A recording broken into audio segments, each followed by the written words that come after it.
Dov'è? Ecco, questo è uno scatto di macrofotografia perfetto! Devo stare attento a non muovermi e a non spaventarlo. Fermo così. Perfetto.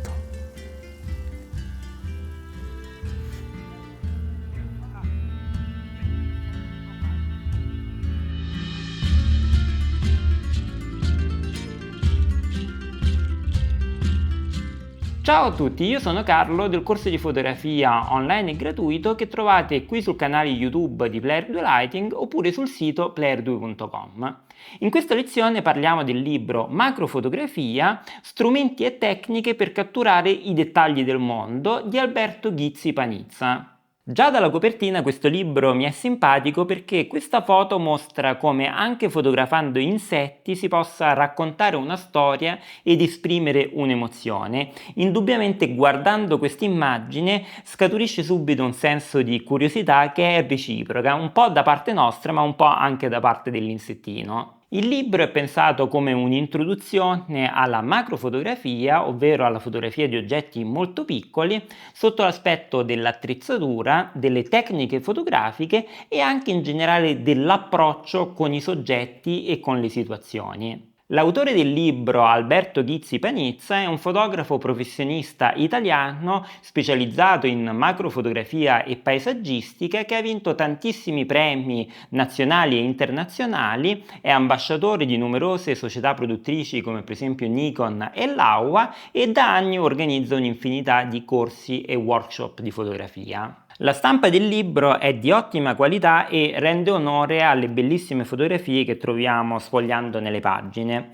Una cosa che apprezzo sempre tantissimo è la presenza dei dati di scatto che includono corpo macchina obiettivo con i valori di scatto e nel caso che venga utilizzato il focus stacking anche quanti scatti sono stati utilizzati per realizzare l'immagine finale. E mi piace molto la piccola descrizione che accompagna ogni fotografia. Apprezzo molto quando l'autore dedica del tempo a commentare ogni scatto per darci delle informazioni interessanti o magari anche solo dei commenti simpatici. E inoltre ci sono molti schemi di spiegazione, ci sono foto ad esempio delle varie attrezzature o anche fotografie di dietro le quinte per vari scatti. Nei primi due capitoli del libro l'autore introduce la macrofotografia dandone una definizione e spiegando come la dimensione del sensore influisca sulle possibilità e sugli approcci in questo genere di fotografie. Nel terzo capitolo si parla dell'attrezzatura da utilizzare per la macrofotografia e essendo il libro del 2023 tutti quanti i consigli sono molto attuali visto che questo video lo sto girando a metà del 2024.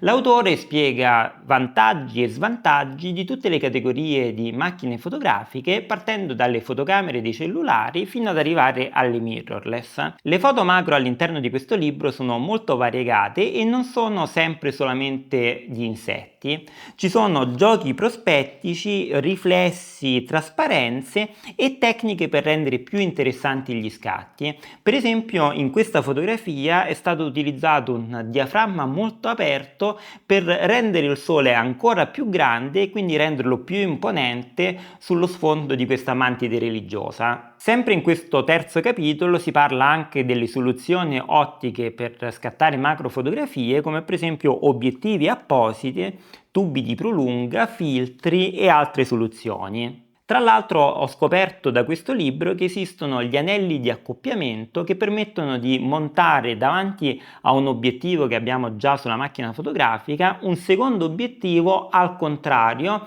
per raggiungere l'ingrandimento che ci serve per la macrofotografia. Sempre in questo capitolo l'autore consiglia vari tipi di accessori che possono essere utili o essenziali nella fotografia macro, tra i quali ci sono i plump che sono delle braccette snodabili con una pinza che ci permettono di stabilizzare alcuni elementi della scena che stiamo fotografando oppure di reggere per esempio dei pannelli riflettenti. E un consiglio molto utile che dà l'autore è di portare un secondo cavalletto sul quale agganciare questi plump così che siamo indipendenti con il cavalletto della macchina fotografica e possiamo muoverci liberamente senza influenzare quello che abbiamo stabilizzato con queste braccette. Nel quarto capitolo si parla delle tecniche di scatto partendo dalle impostazioni sulla nostra macchina fotografica e per esempio sulla messa a fuoco l'autore spiega come non c'è una risposta definitiva a cosa è meglio tra messa a fuoco automatica o manuale, però diciamo leggendo tra le righe si capisce che sicuramente la messa a fuoco manuale è quella più affidabile a lungo termine, soprattutto con ingrandimenti maggiori. In questa parte del libro si parla più nel dettaglio della profondità di campo, che è un aspetto molto importante da capire per la macrofotografia, e quindi si parla per esempio di iperfocale, dell'utilizzo del parallelismo per avere più soggetti a fuoco in una singola fotografia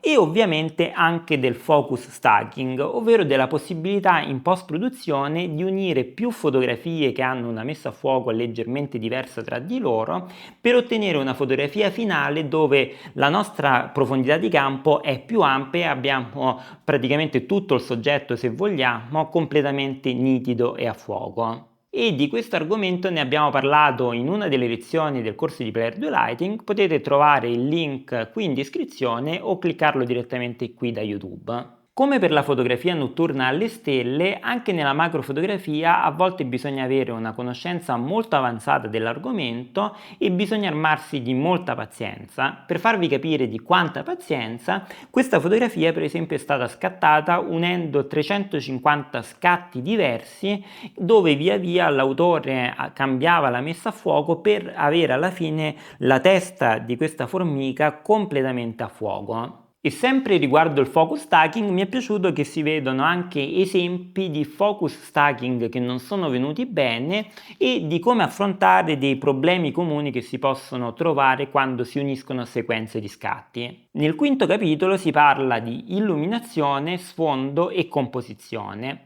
L'autore mostra i diversi approcci che si possono avere con l'illuminazione, scattando per esempio in studio con luci artificiali oppure all'esterno con luci artificiali che siano flash o pannelli LED, oppure magari semplicemente con la luce naturale, magari con l'ausilio di pannelli riflettenti.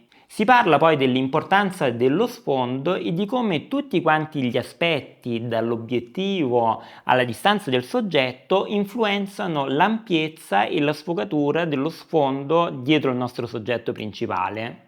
Oltre ai temi classici della fotografia, questo libro mi è piaciuto perché è pieno di tanti piccoli consigli dati dagli anni di esperienza sul campo dell'autore, cose come per esempio l'avere come sfondo il fogliame colpito dal controluce per avere delle fotografie più interessanti, o trucchi anche più piccoli come per esempio in questa fotografia l'illusione che la mantide religiosa sia sopra il ramoscello come in una bicicletta, ottenuta semplicemente capovolgendo verticalmente la foto. Infatti originariamente la mantide si trova appesa sottosopra. Parlando della composizione, l'autore spiega come nella macrofotografia, ancora di più di altri generi, è importante dare la precedenza alla composizione e poi passare a tutti gli altri aspetti tecnici, perché nel momento in cui fotografiamo soggetti così piccoli basta un piccolissimo movimento per variare molto quello che stiamo inquadrando. Nel sesto capitolo, chiamato Stili e soggetti, Alberto Chizzi Panizza fa una distinzione tra i diversi tipi di macrofotografie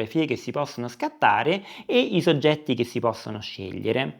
Le distinzioni a volte sono un po' sottili, ma la mia preferita è indubbiamente la macro ambientata, dove abbiamo proprio un livello di sfide altissimo perché abbiamo da avere a fuoco soggetti in primo piano molto piccoli all'interno di una scena molto più ampia che anch'essa dobbiamo riuscire a ottenere a fuoco. Il settimo capitolo tratta di tecniche avanzate e post-produzione e c'è una delle tecniche che l'autore usa molto abilmente, ovvero quella di avere dei soggetti riflessi o meglio rifratti all'interno delle gocce d'acqua. Si parla anche di light painting, focus stacking a livelli elevati di ingrandimenti o tecniche di unione di più fotografie per avere una maggiore gamma dinamica o una maggiore risoluzione. E un'altra cosa che ho scoperto leggendo questo libro è il fatto che esiste una nuova tecnologia chiamata prescatto,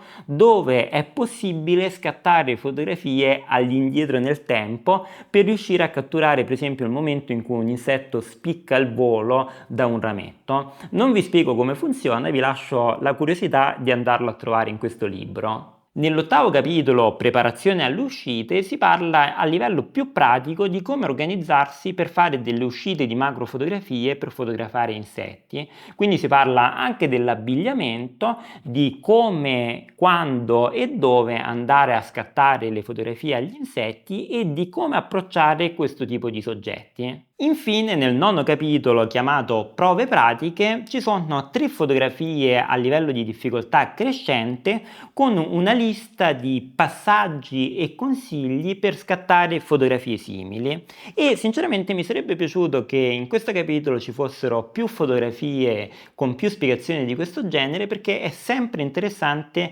scoprire nella pratica come replicare lo scatto di un altro fotografo. Se state muovendo i primi passi in questo genere, Macrofotografia di Alberto Chizzi Panizza vi sarà sicuramente molto utile. E pur avendo un po' di dimestichezza con questo genere di fotografie, all'interno di questo libro ho trovato consigli e informazioni che sicuramente utilizzerò nelle mie prossime uscite. E la cosa bella di libri come questo è che anche una volta che l'abbiamo finiti di leggere sono un piacere da riprendere dalla libreria per sfogliarli e vedere queste bellissime fotografie che, non so voi, ma a me mi ispirano subito, mi fanno subito venire voglia di prendere la macchina fotografica e andare a scattare, in questo caso, altre fotografie macro. E anche questa volta ho una copia in più di questo libro. Per partecipare all'estrazione vi basta scrivere un qualsiasi commento qui sotto a questo video e tra qualche giorno faremo un'estrazione in diretta.